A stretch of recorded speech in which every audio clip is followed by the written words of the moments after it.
की सरकार बनेगी। लेकिन बाबा जी ये होगा कैसे? क्योंकि एग्जिट पोल तो ये बता रहा है कि हिंदू मुस्लिम वाली राजनीति चली नहीं, तुष्टीकरण का मुद्दा भी राजस्थान में फेल हो गया।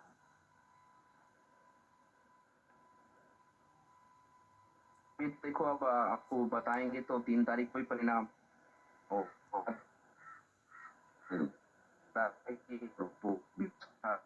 वो 120 प्लस भारतीय जनता पार्टी जीतेगी, 125 और 20 प्लस भारतीय जनता पार्टी जीतेगी।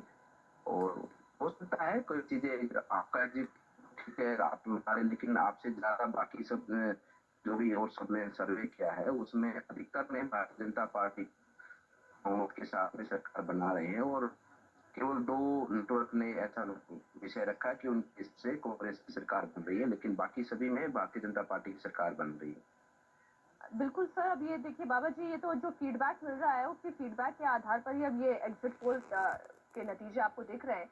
लेकिन ऐसा कहा जा रहा है कि एक धर्म युद्ध में जो बीजेपी कांग्रेस को फंसाना चाहती थी, कांग्रेस फंसी नहीं, कांग्रेस की गारंटीज ने काम किया। कांग्रेस तो देखो फंसाने की आवश्यकता नहीं है, कांग्रेस तो इतना खुद से ही इतना भ्रष्ट हो चुकी है कांग्रेस। और कांग्रेस ने जिस प्रकार की राजनीति राजस्थान में की है वो राजस्थान की जनता कभी भूलेगी नहीं, क्योंकि जिस प्रकार का झूठ उनके साथ बोला गया है, युवाओं के साथ में पेपर चोरी हुआ है, अपराध है, भ्रष्टाचार है, तुष्टीकरण है, हर क्षेत्र में तो फेल रही है सरकार। और पूरी तरह से चर्चा रही राजस्थान हर पूरे देश में पिछले 5 वर्षों के शासन की संस्था व्यवस्थाएं रही, उसकी चर्चा रही पूरे देश भर में। महिलाओं के साथ और घटनाएं घटी हैं, ये सब विषय जनता के सम्मुख है। और आप मुख्यतः बहुत ही अच्छी मेजोरिटी इंडिया भारतीय टीवी जनता पार्टी की सरकार बनेगी। के तो साथ आज का दिन है और कल का दिन है, परसों 11 तारीख को परसों 11 बजे मेरा हो ही जाएगा।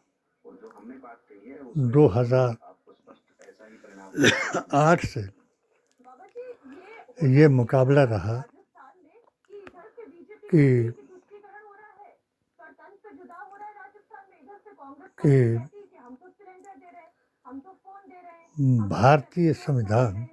तो लोगों को ये क्या समझ में आ रहा है कुरान कि हमें और गारंटी नबी के फरमान, लोगों को सब समझ में आता है। सनातन और इस्लाम में 4 महीने में ये सब को मानने वाला व्यक्ति लोगों को सब समझ में इनके झूठे प्रोपेगेंडे में नहीं फंसकर 2022 में हमारे दिए फार्मूले राजस्थान की जनता को अच्छी व्यवस्था चाहिए, अच्छा शासन चाहिए, अच्छा विकास चाहिए। 40 बराबर 40 जमा 20 के अनुसार और बहुत ही अच्छे से आपको परिणाम देखने को मिलेंगे। 2 स्टेटों में कांग्रेस जीती। अपना आकलन क्या है? मैं आपकी अपनी सीट का पूछती हूँ। इनके एग्जिट पोल और हमारे इस राष्ट्रव्यापी अभियान के एग्जैक्ट पोल के मुताबिक 2022 का चुनाव कांग्रेस ने हिमाचल में यशस्वी मुख्यमंत्री सुक्खू जी की हिंदुत्व को दिए जवाब के मुताबिक जीता गया। और जो 3 अड्डे मोदी जी के मुसलमानों के हिमाचल प्रदेश में चल रहे थे, जिनमें नूरपुर में लोधवा, डलहौजी में भांदल किहार और चुरा में टिकरी, बड़नौता और बटार, इन तीनों में मोदी जी के आशीर्वाद से और सुन्नी वाबी के विवाद से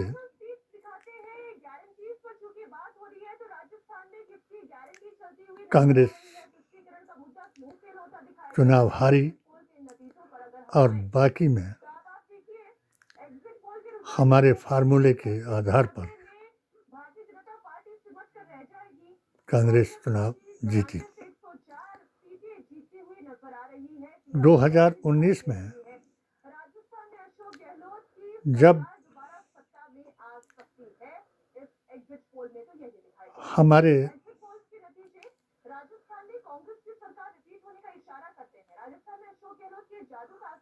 संपूर्ण देश के भारतीय मुसलमानों को यकीन हो गया कि पहला चुनाव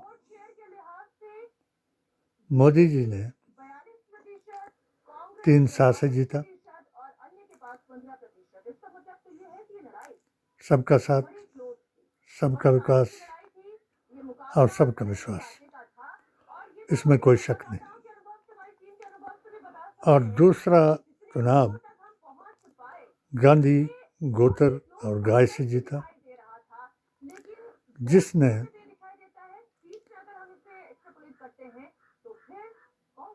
नेहरू गांधी खानदान, मुसलमान और पाकिस्तान का ही जिक्र हुआ। कोई इनका भाषण, कोई इनका प्रवचन, कोई इनका जनसमूह, रैली ये नहीं जिसमें इन तीनों के खिलाफ नारे लगाए गए। अब तीसरे चुनाव के लिए मैंने अपनी 7 सूत्रीय पेटिशन हकूक़ मुसलमान मुताबिक भारतीय संविधान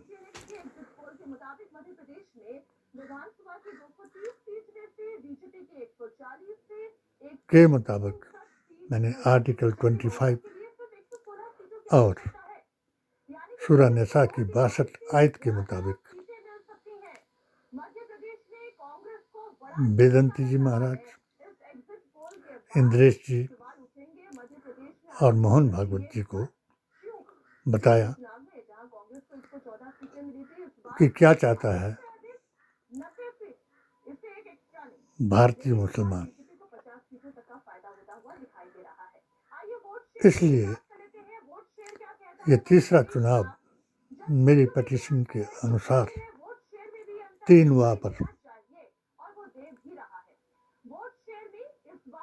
वाह पर मुनस्सिर हो गया। यानी पहला हुआ कि मोदी जी का विकल्प कोई नहीं, दूसरा हुआ कि विकास में मोदी जी के अलावा किसी पर कोई विश्वास नहीं कर सकता। बेशक कोई शक नहीं कि पूरे वर्ल्ड में मोदी मोदी के नारे लगे, जिन नारों ने ये साबित कर दिया कि पूरी वर्ल्ड की ताकतें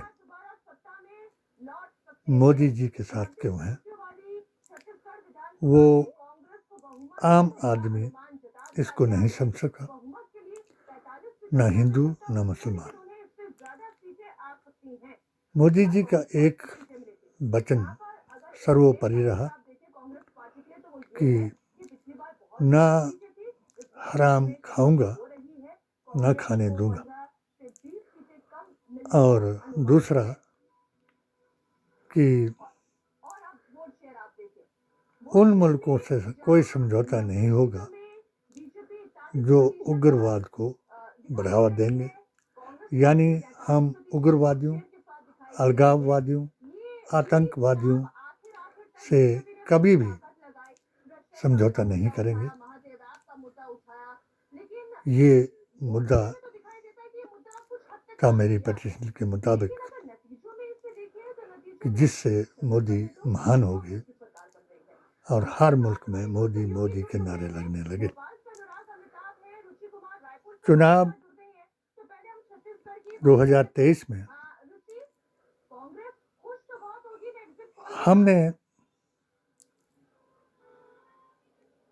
हिंदू मुसलमान करने वालों को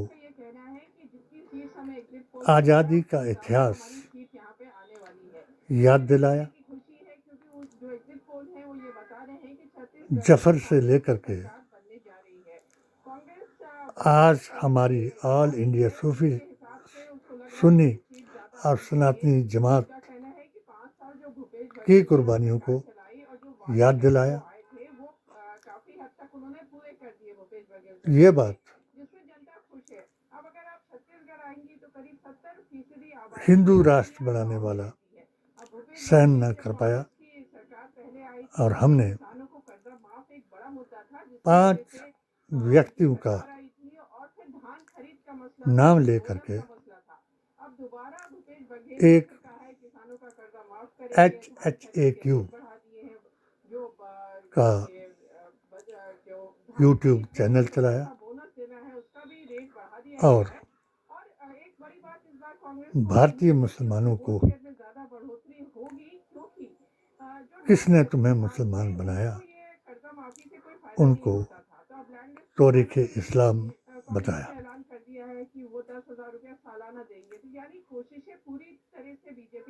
मुल्क हिंद में करबला की जंग के बाद जंग हामद के बाद जो लोग भारत में आए उनमें तुर्क, मुगल, यजीदी, बातिल और नजदी, वहाबी, सुल्ला कुल्ली, राफजी ये सब शामिल थे। जिस वक़्त राजस्थान के लिए मैंने एक ऐप का वो किया तो अजमेर शरीफ में पीर मुईनुद्दीन चिश्ती रहमतुल्लाह अलैह आए तो आपकी उस वक्त आपने शिकस्त दी थी औरंगजेब के बाप को और आपकी माँ ने जब आपकी आमद पर यानी हज़रत जब आए तो ये बताया कि ये फ़कीर है, इसके साथ हिंदू मुस्लिम के नाम पर द्वेष करना तुम्हारे लिए अच्छा नहीं रहेगा, क्योंकि वो काली उनमें बोलती थी। उन्होंने वो बताया। उनके देवता अजयपाल ने भी वो बताया, मगर जब आपको ये समझ नहीं आया तो फिर आपने शाहजहां से जंग हारी। उसी पीरे तरीक़त वली हिंद के मुताबिक मैंने भी पहले 2022 में, बाकी एग्जिट पोल दिखाते हैं, मैंने एग्जैक्ट पोल दिखाए, क्योंकि ताकतें दो ही हैं, एक रूहानी है और एक शैतानी है। तो जो एग्जैक्ट पोल मैंने इसमें दिखाया तो वो ये है और मुझे उम्मीद है कि जिस बात पर ये चुनाव हुआ तो ये बिल्कुल प्योरली हिंदू मुसलमान के नाम से हुआ और जिसका हमने फार्मूला दिया वो सनातन और इस्लाम के मुताबिक हुआ। मैं अपने रूहानी एग्जैक्ट पोल की और पुष्टि कर देता हूँ कि रूहानी एग्जैक्ट पोल क्या है। जिसके बीच में रूहानी ताकत है वो भविष्यवाणी कर सकता है, और जिसके बीच में शैतानी ताकत है वो 4 युगों के इतिहास को, तारीख को झुठला सकता है।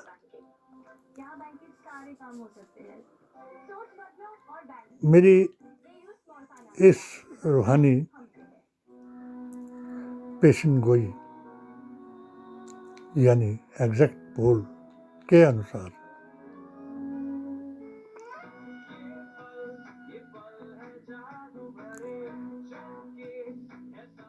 किसी स्टेट में, 5 में बीजेपी सत्ता में नहीं आएगी, क्योंकि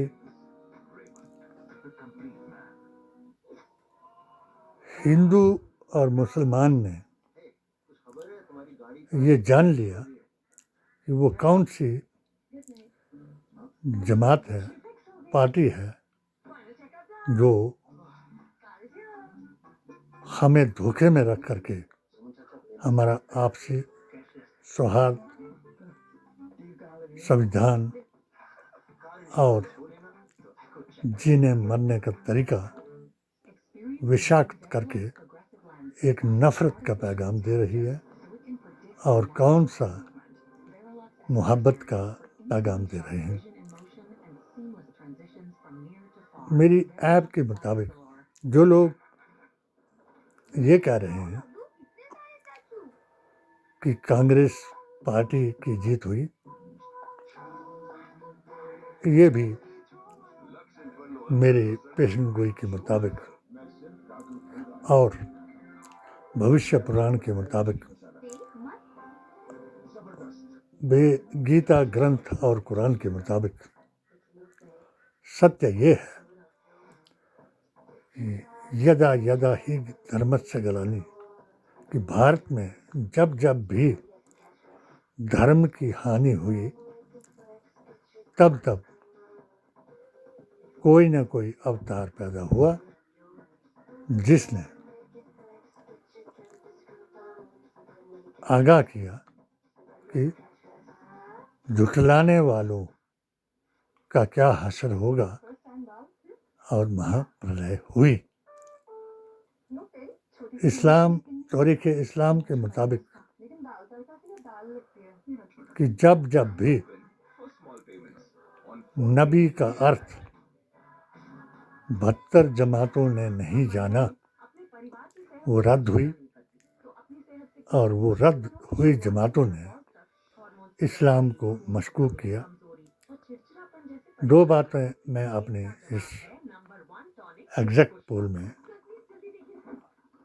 अपने संदेश अभियान के जरिए से 17 यूट्यूब चैनल पर दिए अपने बयान में बता चुका हूँ, निडर निर्भीक होकर, जिसका करबला के मैदान का मैंने हसन और हुसैन का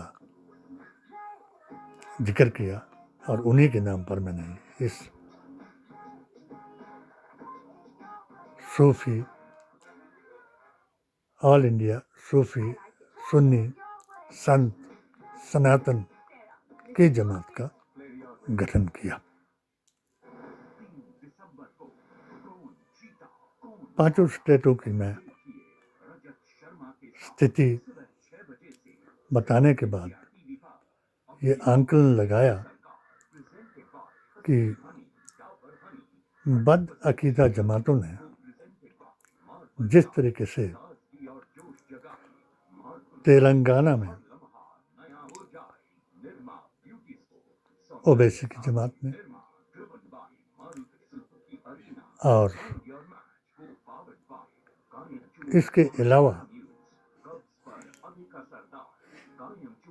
मिजोरम में हिंदू मुसलमान करने वालों में से न इनकी जमात न किसी की जमात सत्ता में आई, और 4 में सत्ता में कैसे आई और किसने ये परिवर्तन लाया, नंबर एक, हमारे हर उसके मुताबिक, धर्म के मुताबिक 4 युगों में जब जब भी अवतार हुआ तो हिंदुओं और सनातनियों के मुताबिक इसको युग पुरुष कहा गया और इस्लाम के मुताबिक मुजद्दिद आलिम।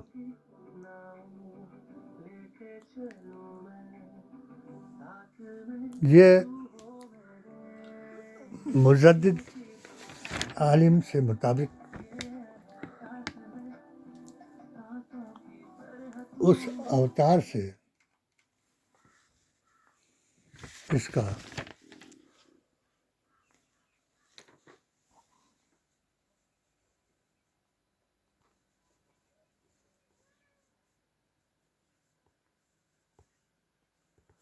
उस अवतार से इसका परिचय कराया गया।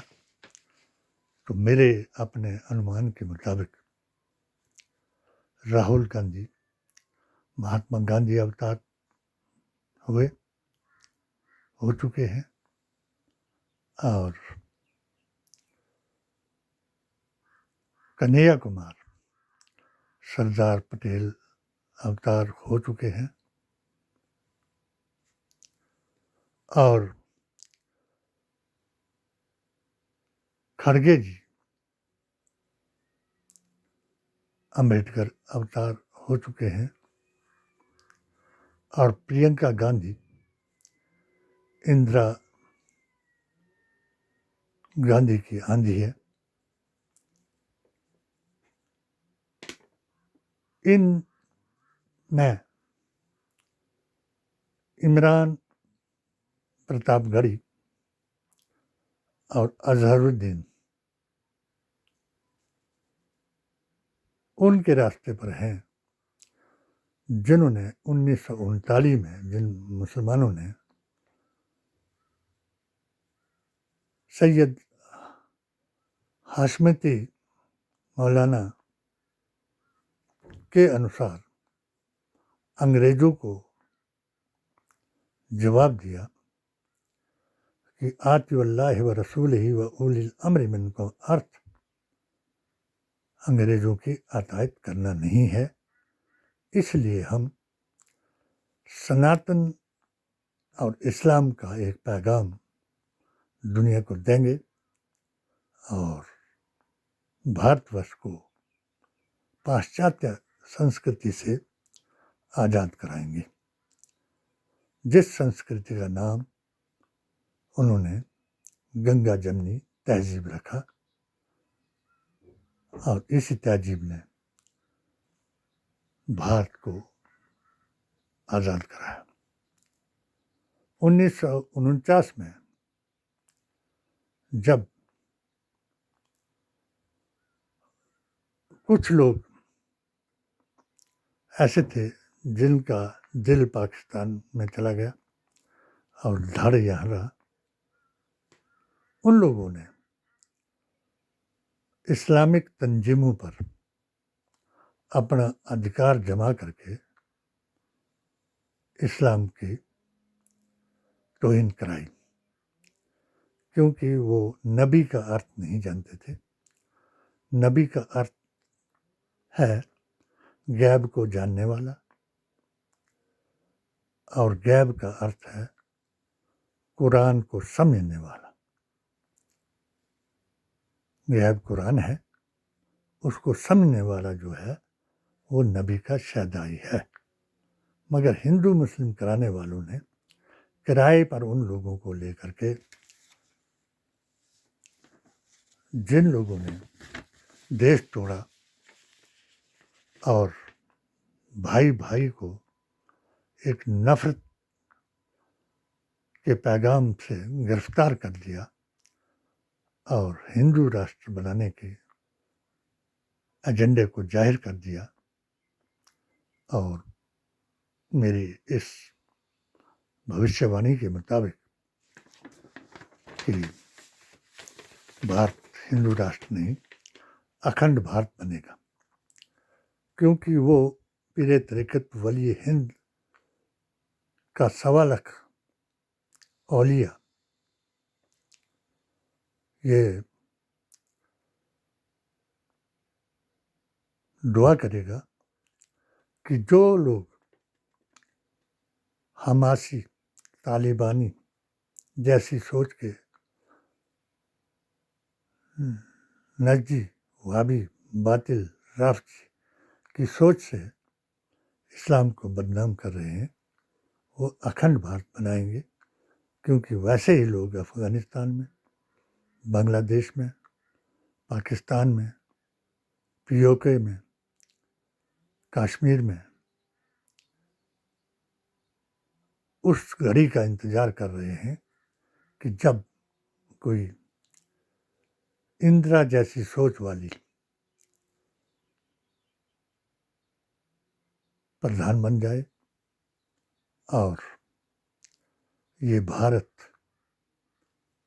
हिंदू राष्ट्र की बजाय अखंड भारत महान बन जाए, और यही होगा जो 2024 का इशारा है। जहाँ मैंने नबी का अर्थ बताया, वहाँ सनातन का भी बता दूँ। तारीख़ इस्लाम और नबी के गैब के मुताबिक सनातन का अर्थ है, सना मैंने होती है एका देवा भवे की तारीफ़ करना, यानी उस सर्वशक्तिमान सृष्टि के रचयिता की तारीफ़ करना, और तन मैंने होता है शरीर, और सनातनी मैंने होता है वो तन धारण करने वाला जो सत्य मार्ग पर चल करके, सत्य मार्ग सिरातुल मुस्तकीम को कहते हैं, सत्य मार्ग पर चल करके लोगों को सूरा अल इमरान की 104 आयत के मुताबिक बुराइयों से रोकेगा और अच्छाइयों की तरफ बढ़ाएगा, ना कि सूरा अल इमरान 100 के मुताबिक अहले किताब के कहने पर मुसलमान से भी काफिर बन जाएगा। तो ये मेरा एग्जिट पोल है, जिसका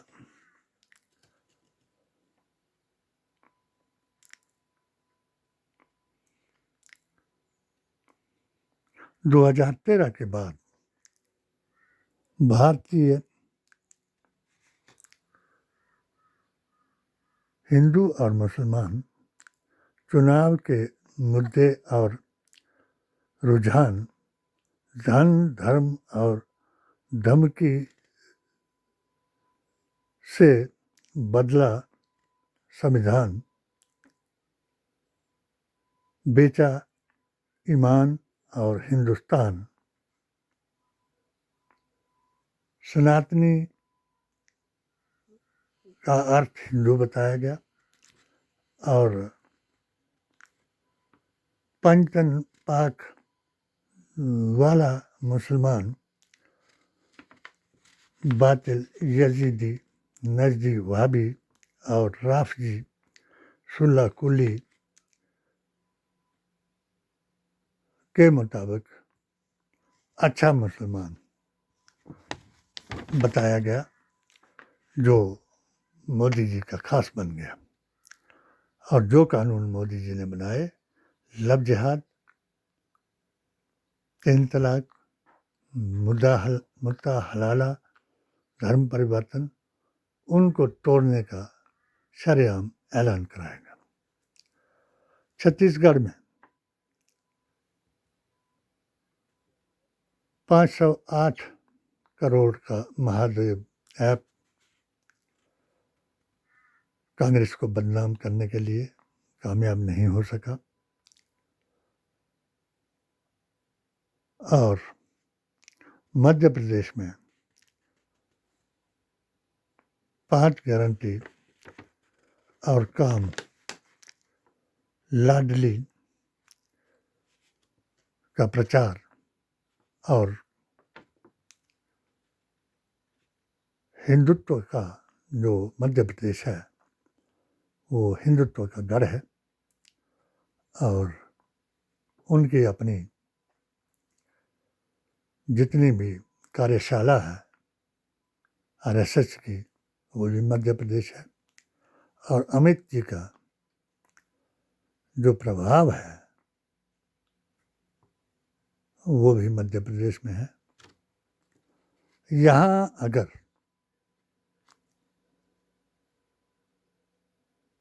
इनका जो ईडी सीबीआई और ये इलेक्शन कमीशन और खुफिया बैलेट पेपरों का गिनना या उनको छांटना कामयाब हो गया तो हो सकता है कि ये कांग्रेस को हिंदुत्व के नाम पर हराने में कामयाब हो सकते हैं। अगर ये नहीं हुआ, इन ऑफिसर पर संज्ञान लिया गया और जहाँ जहाँ ये गिनती में बाधा डाली गई वहाँ दोबारा वो करवाया गया तो 4 स्टेट जो है वो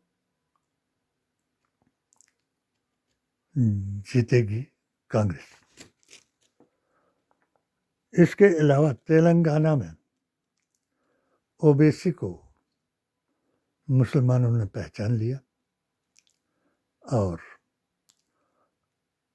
हमारे सुन्नी सूफी जमात के अभियान ने ये बता दिया कि ओबीसी के लफ्ज़ ये 2 आदमी जिनको मैं हिंदुत्व का ठेकेदार मोदी जी को मानता हूँ, ये मेरा अपना जाती तजर्बा है और मेरी पिटीशन का यही अर्थ है।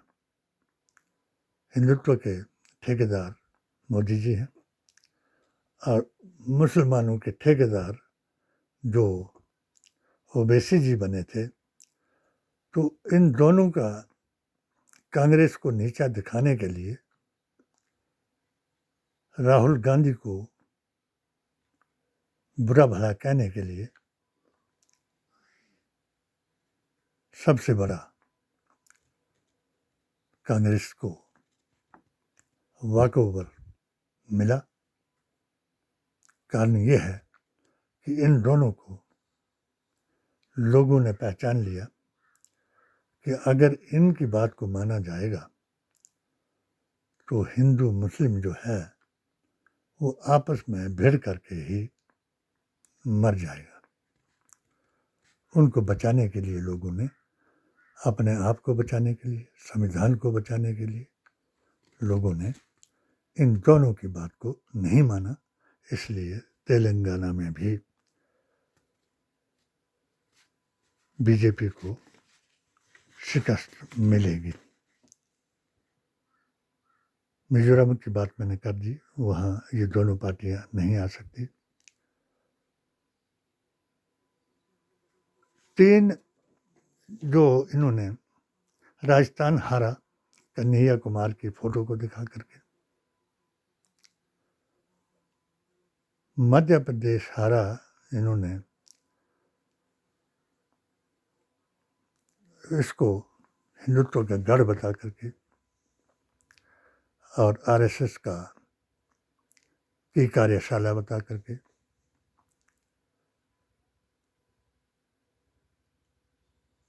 और छत्तीसगढ़ हारा इन्होंने तरह तरह के भ्रष्टाचार के इल्जाम कांग्रेस पर लगा करके। अब ये 4 स्टेटों में जो चुनाव हुआ वो हिंदुत्व के नाम पर हुआ, हिंदू मुसलमान के नाम पर हुआ।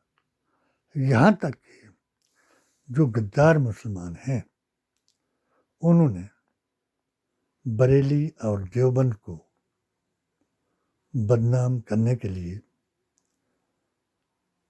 सर तन से जुदा के नारे भी लगाए और औरत, ओहदे और पैसे के लिए अपने ईमान को भी बेचा। जिस तरीके से हिमाचल प्रदेश में भी इसी के लिए हमने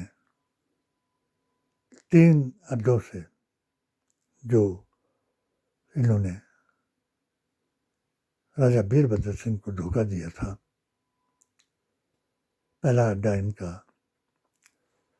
मोदी के मुसलमानों का या ओबीसी और अरशद मदनी की जमात का हिमाचल में पहला अड्डा लोलवा में था, जिनकी वजह से अजय महाजन हारा। दूसरा अड्डा डलहौजी में बादल के हार था, जिनकी वजह से रानी साहिबा ने चुनाव हारा। और तीसरा अड्डा चुरा में था, बरनौता, टिकरी और भटार में था, जिनकी वजह से यशवंत खन्ना ने चुनाव हारा। जबकि मेरे पास ऑडियो, वीडियो और अलका लांबा तक और सुखविंदर सिंह सुक्खू जी तक ये मैंने ऐलानिया कहा था। और रानी साहिबा को मुझे आज बड़ा ये अपना एग्जैक्ट पोल दिखा करके मैं छत्तीसगढ़ को जब हमारे राब्ता कायम हुआ हमारे ये अभियान का, तो मैंने रानी साहिबा से पूछा कि मैडम, मैंने आपको चुनाव के बारे में बताया था कि जिन लोगों के सहारे आप डलहौजी में चली, आपने जवाब दिया कि डॉक्टर साहब मेरे पास तो यही है, अब मैं कैसे कहूँ। तो वो बहुत अच्छी बात थी, क्योंकि हम जानते थे कि ये हिमाचल सरकार को कुछ भी नहीं कर सकते थे। हिमाचल में कांग्रेस को हरा नहीं सकते थे, क्योंकि यहाँ 3 ही कंस्टिट्यूंसी जो थी जिनमें ये थे। उसके बाद मैंने अपने जो अभियान था, उनके अकाबिर जो थे, हर वली के दरबार में हमने प्रार्थना सभा की और मैंने रानी साहिबा को पूछा कि क्या आप छत्तीसगढ़ जा रही हैं। तो आपने मुझे जवाब दिया कि डॉक्टर साहब, वो तो मेरा मायका है और मैं उनको बहुत बहुत मुबारकबाद देता हूँ। मैंने उनको ये कहा था कि जिस 3 बातों के लिए मुझे इन हिंदुत्ववादियों ने और अरशद मदनी की जमात ने सोशल बाइकाट किया था, क्योंकि मैंने जयराम ठाकुर जी को बताया था कि हमारे यूसुफ शाह का मैदान ऐतिहासिक हमारा निशान था। पीरे तरीक़त का, जिनका मैंने राजस्व रिकॉर्ड भी पेश किया, मगर फिर भी इन लोगों ने उसका नाम बदल दिया और बाबा का मंदिर उसका नाम रख दिया। इसका प्रोटेस्ट जब मैंने किया तो वहाबी जमात ने मस्जिद में ऐसा कुकर्म किया जिसकी वजह से लोगों ने मस्जिद को ही जला दिया। इसलिए मैं खामोशी से सब कुछ सहन करता रहा। 5 साल तक मैंने सहन किया। राजपुरा में मैंने रानी जी को कहा कि मैडम आप अपने बुजुर्गों की याद जरूर दिलाना छत्तीसगढ़ में, और हमारी टीम अंदरूनी तौर पर पूरे मुल्क में डटी हुई है, और आपने ये याद जरूर दिलाना कि राजा चर्च सिंह के बदले में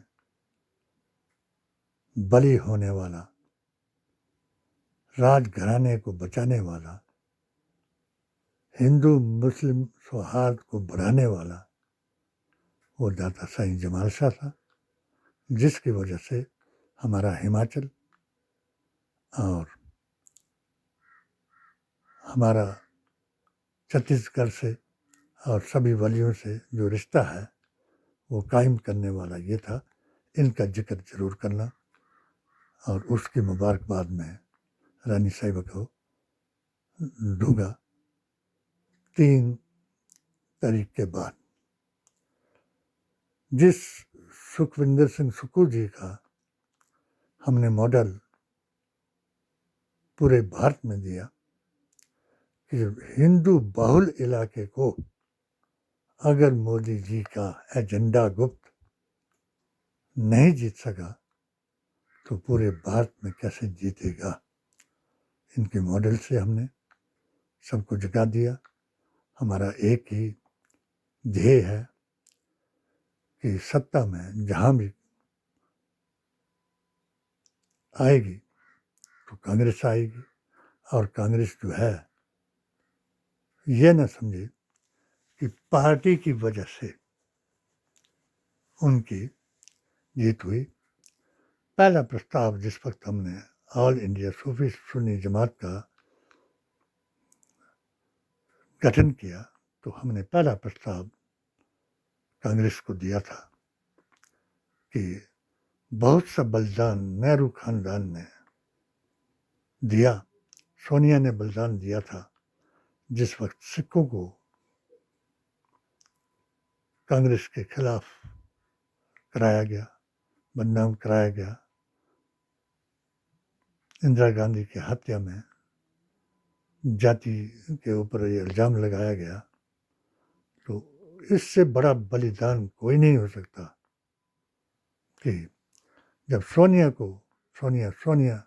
पूरा भारत कर रहा था तो आपने बलिदान दिया, और उस यशस्वी प्रधानमंत्री को सिर सौंप करके सिख, हिंदू मुस्लिम सिख ईसाई हम सब हैं भारत, भाई भाई का नारा दिया। यही नारा हमारा इस आगामी हमारा एक सूत्रीय प्रोग्राम है कि मुस्लिम तंजीमों का अध्यक्ष ना अहल को ना बनाया जाए, यानी नाम के मुसलमान को नहीं बनाया जाए, क्योंकि जो राम का नहीं वो काम का नहीं, और जो मुसलमान नबी के नाम से नहीं जुड़ा है वो किसी काम का नहीं। 2024 के लिए हमारा संदेश जारी रहेगा, और डॉक्टर शेख जब तक जिंदा है तब तक यही कहेगा कि जिसकी जुबान से, जिसके किसी शरई अहकाम से और जिसके किसी दुनियावी काम से दूसरे को नुकसान पहुँचे, वो नबी ने कहा मुझसे नहीं है, और जो नबी से नहीं है वो मुसलमान नहीं हो सकता। खुदा हाफिज। जय हिंद, जय भारत।